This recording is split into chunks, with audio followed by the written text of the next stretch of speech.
Okay then, this one's going to be a bit different because we're outside.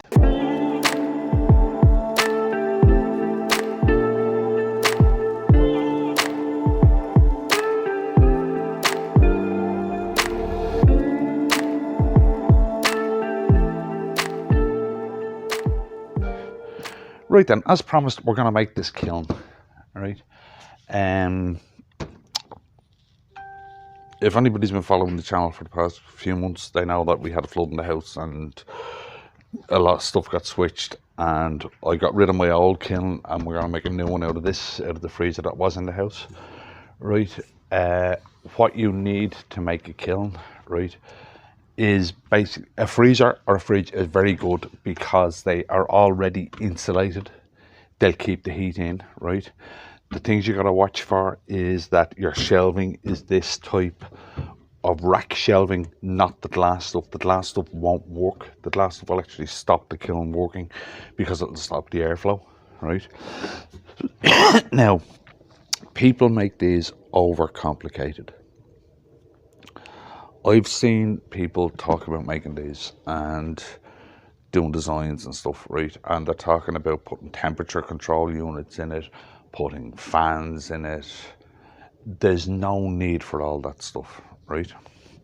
I've been using kilns for years and I've never put a fan in a kiln. I've never put a temperature control unit in a kiln. The only thing that's going to be new with this is I always used to use light bulbs, your normal incandescent light bulbs, which you can't get anymore. So I'm after getting something else to use in this one. But the setup I'm going to use is exactly the same as I've been using for years and it works fine. You don't need to overcomplicate doing one of these, right? Right, really simple. What I'm going to do is I'm going to drill 2 large holes and 3 small ones at the top and the same at the bottom, right? Now, something I learned from doing kilns before, right? I'm just looking for a marker that I had a second ago. I don't know where I put it. Right, is that after you drill your holes, if you can fill them with something, it works out better because then the stuff that's in the doors doesn't get wet, right? So I have a piece of webbing pipe that I'm going to use to fill them. To fill the big holes. The small ones, fill them if you can, right? But definitely fill the big ones because an awful lot of water comes out of them. Another thing is, whatever you do, do not put one of these kilns inside your workshop because you will rust everything in your workshop. The amount of moisture that comes out of these things is unreal. Right, now, I'm just going to find out where I put that marker because I had it a second ago. Ah, there it is. Right. And just for aesthetics, I'm just going to measure out where I'm putting the holes. Right. First thing you got to do is, wherever you're putting your holes, make sure they're down here and not up here anywhere near the seal. Right. So about there is fine. This kiln is 59 across, so that put it to 59 and a half, and that will give me a 30. Right, 30 is halfway. Right, give me 30, 50, and 10 for the small holes, and the big ones can go at 20 and 40. Right. Now, there's a reason why I'm doing big and small holes, and I'll go into that in a second. I'll just mark the bottom of the kiln as well. 30, 40,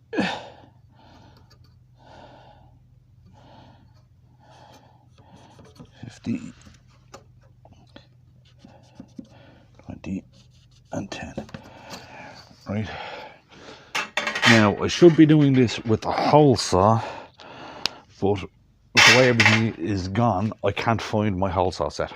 So I'm just going to use a Fosner bit that's the right size, right? And I'm just going to drill the big holes.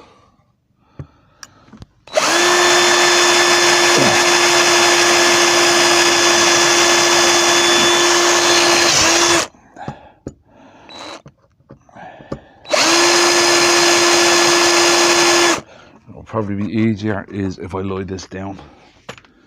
Probably be a lot easier. So I'm going to lie this down and drill the holes, and I'll be back as soon as I do them. Right then, and there you have 2 big holes at the bottom, 2 big holes at the top, 3 small holes at the bottom, 3 small holes at the top. Right, now you want to make these top holes closable, right? So what I'm going to do is I've got some webbing pipes the right size. I'm just going to put that in there, cut it off. I'm going to do it on the 4 of them just for neatness, but I'm going to leave the top ones sticking out slightly so I can close them. Right, so I'll go and cut them and I'll be back in a sec. Right then, so 4 bits of webbing pipe. It's 35mm by the way, size wise, right? They just go in there.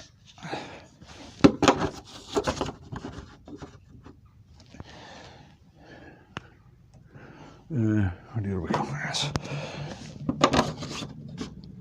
Now, the bottom is for air in, the top is for air out, right?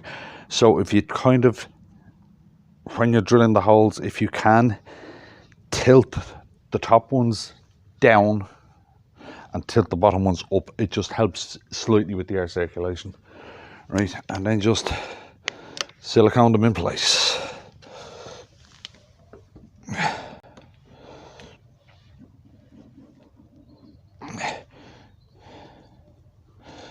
Now remember, you're not Michelangelo here. It doesn't have to be pretty.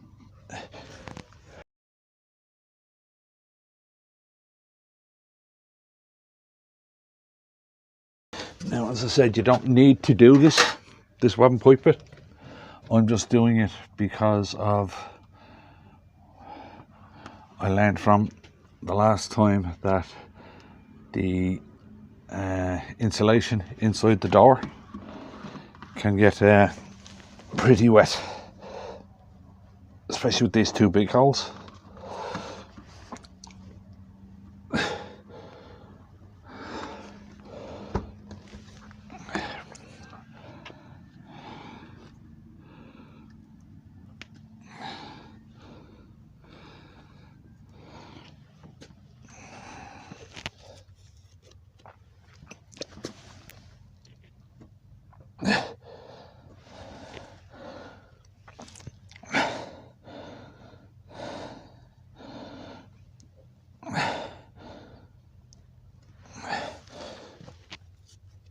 Now you can make them as pretty as you want. I'm not pushed because this is staying outside.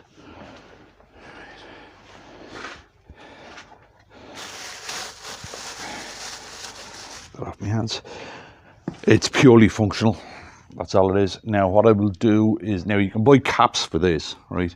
And you can put them on, but what I'm just going to do is turn 2 little stoppers for there and there, so I can turn that off when I need to, right? And on the inside, these out of the way, right, is where the workings are, right? Now, as I said, people make these too complicated, right?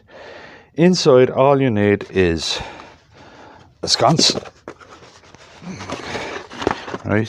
Now, when you're buying one of these, try and make sure it's bathroom rated at least, right? What you do not want is a bathroom or outdoor works as well, right? You do not want a basic one because it's not going to work right.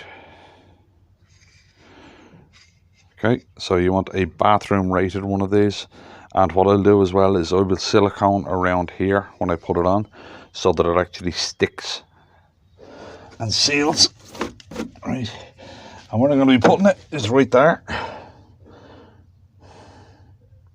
right? So what I need to do is drill a hole to feed the wire from the back of this, or even from the side of it, in there and out here. And I'm going to put the sconce there, right? So I'll do that and I'll be back in a sec. Right then, now that I've got all the holes drilled, now what I've done is I've come in through the side there, because where this goes, the wire comes out of the workshop and it'll hit that side. So I've gone through the side there, and I've drilled a large hole down where I'm putting the sconce, right, because the back of this sconce is almost flat. Right, so just basically one wire there, one wire there. Then I'm going to put a bead of silicone around it before I put it on, and it'll cover that hole like so. Right, now, so I can wire this in, I've got to move it to where it's going. Right, so that means I've got to move the camera and everything. So I'll set up for that. I'm going to be back in a second. Right then, right, so there's everything in, that's sealed in, right. Right, as I said, normally I would use a 100 watt bulb on my kilns. That's what I've always used. Right, but you can't get them now. The normal old style incandescent bulbs. So I did some research and I found this thing, right? It's a lamp, it's for reptiles, right? Right, a normal 100 watt bulb produces 341 BTUs of heat. BTU is British thermal unit. It's I don't know what they use in the States, but over here it's BTUs, right? It produces 341. This thing produces 342. 1 BTU is not going to make much of a difference, right? Now, hopefully the camera's picking that up clear, so you know which one I'm using. The reason I got this was 342 BTUs, and it's water. They say it's waterproof, right? It's even submersible for a short amount of time, right? There is a lot of hours of heat produced on it, and it will basically screw into your normal everyday outdoor socket, right? And that's it, right? There's your heat source, right? Now this is where arguments are going to start. How to use a kiln, right? Now, when I started doing this first, when I started using the kiln first, I had a chat with a friend of mine who actually runs an industrial, what would you call it, really? Let's call it a logging place, right? And he has a kiln, right? So I asked him all about it, of course, and what's the best way of doing it and stuff, right? For starters, you hear people talking about they put the stuff in the kiln and it all cracked. The problem is you're drying it out too fast, right? If you look at one of the industrial kilns, what they do is they put it through a sauna first, replace all the sap with water, right? And then they put it into a kiln to dry out because it's easier to pull the water out and the wood is more relaxed, right? So what I do is for the first week and a half of stuff being in a kiln, I will actually put a tray of water sitting here, right? And I will close the two top vents. Do you remember when I was putting the vents in, I put the two big ones at the top? I will close them because I want the humidity in here to be as high as possible, right? Then after a week or a week and a half, whenever this tray of water basically completely evaporates, right, I will open the two big vents at the top, and then that lets everything dry out. The reason that I have the small holes is that you need airflow anyway, just to make the moisture move around the kiln, right? Right, and the small holes will do that for you, but they're small enough. So I think they're 10 mil. I think I used a 10 mil drill bit. Somewhere around a 10 mil is fine. Whatever that is in British standard, I'm not sure. Right. Right. You do not need a fan in a kiln. Right. Simple law of thermodynamics. Hot air rises. Right. Coupled with nature of powers of vacuum. Right. So if this is heating up, the air from this is going up. right? And it's going to come out those top holes, right? If the air comes out, something is going to want to come in here, and cold air comes in the bottom holes. It will create its own turbulence in here. If you put a fan in, you're actually going to make the kiln cooler than it should be, because you're speeding up that process of the air circulating in the kiln. You're speeding it up, which means the hot air isn't in here for long enough because you're blowing it out. If you have a huge kiln, this is where people make their mistake, right? Like in Padraig's kiln, right? He has a fan. His kiln is a 20-foot container. He needs something to move the air. In a small kiln like this, the heat will do it, right? The heat it'll move the air itself. You don't need a fan. If you put a fan in, you're actually going to move the air too quickly, and it's not going to be able to do its job, right? Kilns, people for some reason, they overcomplicate them unbelievably. Kilns are not complicated. You need air in, air out, and a heat source. That's it. That's all you need, right? Fridges are very good because, as I said, they're already insulated. Like, I'd say anybody could probably get an old fridge somewhere, right? They work very well for it. They're really easy to set up, right?